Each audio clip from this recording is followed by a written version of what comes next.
ദൃശ്യം 3യെ കുറിച്ച് ഒരു വാക്കിൽ പറഞ്ഞാൽ മോഹൻലാൽ അഗെയിൻ മെയ്ഡ് ഇറ്റ്, അല്ലെങ്കിൽ Mohanlal again hit out of the park with this beautiful performance.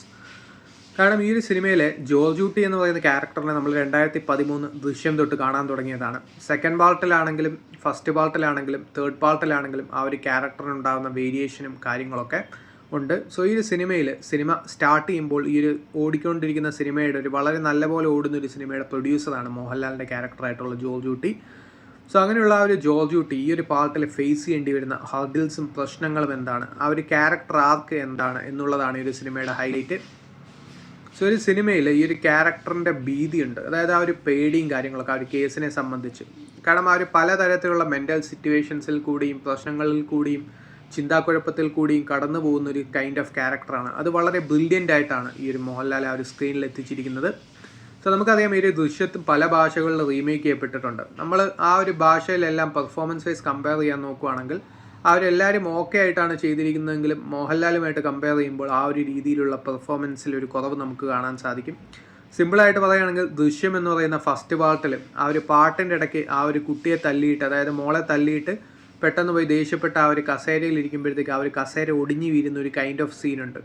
So ആ ഒരു കൈൻഡ് ഓഫ് സീനിൽ മോഹൻലാലിൻ്റെ ഒരു എക്സ്പ്രഷൻ ഉണ്ട്. ആ ഒരു പെട്ടെന്ന് അങ്ങനെ ആ ഒരു കസേര ഒടിഞ്ഞു വരുമ്പോൾ ഒരു കൈൻഡ് ഓഫ് എക്സ്പ്രഷൻ ഉണ്ട്, ആ ഒരു ഫണ്ണി ആയിട്ടുള്ള.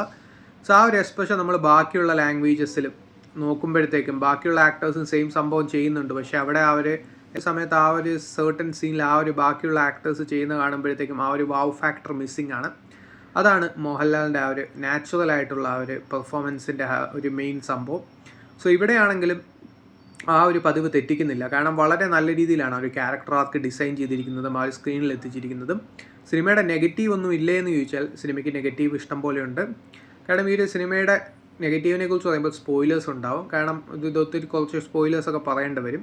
സോ സിനിമ കണ്ടവർ മാത്രം ഈ ഒരു വീഡിയോ കാണുക, ഈ ഒരു സെർട്ടൻ പാർട്ട്. അല്ലാത്തവർ സിനിമ കാണാത്തവരുണ്ടെങ്കിൽ സിനിമ കണ്ടതിന് ശേഷം മാത്രം ഈ ഒരു വീഡിയോ വിസിറ്റ് ചെയ്യുക. സോ ഈ സിനിമയുടെ ഏറ്റവും വലിയൊരു പ്രശ്നം എന്താണെന്ന് വെച്ചാൽ ഈ ഒരു സിനിമയിൽ മെയിനായിട്ടൊരു ക്യാരക്ടറിനെ ഇൻട്രൊഡ്യൂസ് ചെയ്യുന്നുണ്ട്. സോ ആ ഒരു ക്യാരക്ടറിനെ ഇൻട്രൊഡ്യൂസ് ചെയ്യുമ്പോൾ ആ ഒരു ക്യാരക്ടറിൻ്റെ ഈ ഒരു ജോർജ് കുട്ടിക്ക് വെല്ലുവിളി ഉണ്ടാക്കാൻ പറ്റുന്നൊരു രീതിയിലുള്ളൊരു ക്യാരക്ടറായിട്ടാണ് പ്രസൻറ്റ് ചെയ്യുന്നത്. പക്ഷേ പിന്നെ അങ്ങോട്ട് ആ ഒരു രീതികളും കാര്യങ്ങളും ഒക്കെ ആ ഒരു കഥാപാത്രത്തിനെ കാണുമ്പോൾ ഒന്നും തന്നെ ഇല്ലാത്ത ഒരു അവസ്ഥയിലോട്ടാണ് സിനിമ പോകുന്നത്. അതിൻ്റെ കൂടെ തന്നെ ഈ ഒരു ഫാമിലിയിലുള്ള സീക്വൻസ് ആണെങ്കിലും മീനയും മക്കളുമായിട്ടുള്ള സീക്വൻസ് ആണെങ്കിലും എല്ലാം തന്നെ ഒരു രീതിയിലുള്ളൊരു സീരിയൽ കൈൻഡ് ഓഫ് രീതിയിലുള്ളൊരു ഫീലാണ് സംഭാഷണത്തിന്. അത് സിനിമയുടെ വേറൊരു പ്രശ്നമാണ്.